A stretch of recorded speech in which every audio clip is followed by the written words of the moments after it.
I will even make a road in the wilderness and rivers to run in the desert. So there we were, my spouse and I, about 12 or 13 miles from the Saudi Arabia border, surrounded by red sand and rock. It only took a moment for the sound of the Jeep to be swallowed up by the emptiness and muffled by the dunes and ripples of the desert. Even the tire tracks barely left a dent in the rippling sand. We were as alone as we had ever been, in a strange place, an alien landscape. In the Jeep, which by now might as well be on Mars, were our wallets and our suitcases, our passports, even our shoes. Also in the Jeep was Abdullah, whose last name we hadn't yet learned since we met him about 24 hours earlier. Actually, we never did find it out. We set out in the direction that Abdullah had indicated. Go that way, he said. About 15 or 20 minutes, I'll pick you up on the other side. Meaning the other side of that vast mountain of rock that reared up in front of us, half in sunlight and half in shadow. At least it was some sort of a landmark. There was a cleft in the rock, large enough for us to pass through almost side by side, and beyond, inside it, there was green stuff growing. For the next fraction of an hour, fraction of our lives, we found ourselves descending a dry riverbed, hidden in the middle of a dry desert, our bare feet negotiating boulders that sang of waterfalls and spawned greenery without any evidence of recent rain. Greenery that grew anyway, trusting that one day the torrent would return and turn the wilderness into an oasis. We were walking through the valley of the shadow of life, barefoot by happy accident, because surely we had found holy ground. We emerged into a changed landscape with shrubbery in the middle of the Arabian desert, and Abdullah with his Jeep reappearing like a mirage out of the sand, after a suitable pause for us to wonder whether or not he would. I will make a road in the wilderness and make rivers to run in the desert, says the Lord. It had taken me a long time to return to the Holy Lands. I first visited Galilee and Jerusalem when I was 19.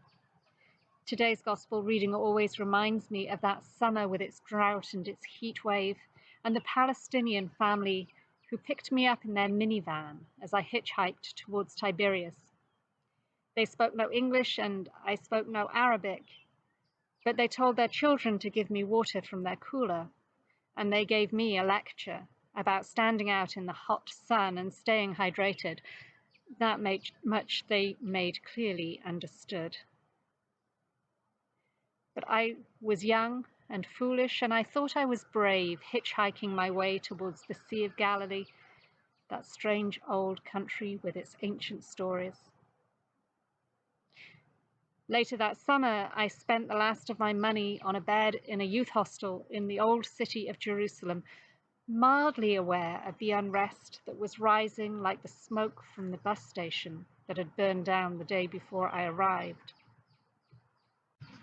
For a long time, I thought I would never go back, first out of fear of getting caught up in the troubles, and later out of regret for all that would be changed, as though the city owed it to me to stay the same. Pray for the peace of Jerusalem read the signs in several languages. But to pray for peace meant, and it means, to pray that the status quo will be disrupted and irrevocably transformed into something that can sustain a peace that passes understanding. Peace is a fruit of that Spirit who falls like fire from heaven, who burst forth like a mighty wind, who reordered the waters of the chaos before creation into something that looked like God's will, who makes rivers to run through the desert, transforming the valley of shadows into green pasture. Peace is the fruit of that Spirit, who makes all things new. Behold, says the Lord, I will do a new thing. Now it shall spring forth. Shall you not know it? I will even make a road in the wilderness and rivers to run in the desert. No justice, no peace. Read the signs at the protest. No justice, no peace. Someone responds. There is no justice in an indiscriminate virus that steals the breath of people across the world, but especially in this country, the breath of people of color. There is no justice to the discriminatory violence of the unequal treatment of Black and Indigenous and other people of color here or anywhere. That is no life for us, a life that denies the full and abundant lives of others like George Floyd or Breonna Taylor or Tamir Rice.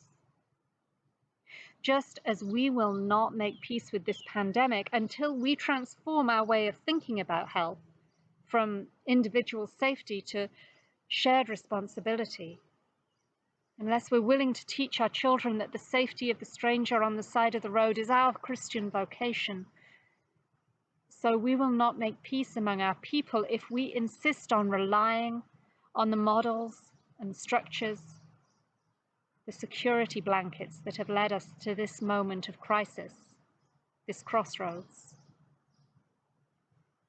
It's time to let go and consider doing something new. I'm not saying that we should all start picking up hitchhikers or jumping out of jeeps in the middle of the desert. Those are foolhardy things to do.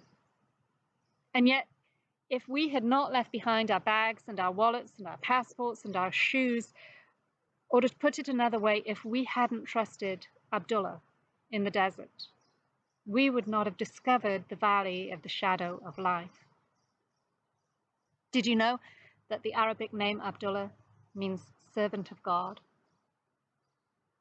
If we had not trusted Abdullah, the servant of God, to find us at the other end of the dry riverbed, we might have given up when the rocks stubbed our toes, given up lost in the wilderness. Abdullah and his Bedouin friends and family have made their own roads through the desert, jeep tracks regularly recrafted by the sand and the wind. And between the impassable rocks, some miles from the border of the kingdoms of Jordan and the South, where Moses wandered and the people cried out for water, we found clear evidence that at one time a river had run through it, and that the green things of the earth fully expected God to send that river again when they most need it. Until then, they cling on, protected from the heat of the day by the valley of the shadows, ready to spring forth when the rain returns. One way or another, says the Lord, with or without you, I am doing something new, making roads through the wilderness, running rivers through the desert. And I say, Amen, which in another translation means, bring it on.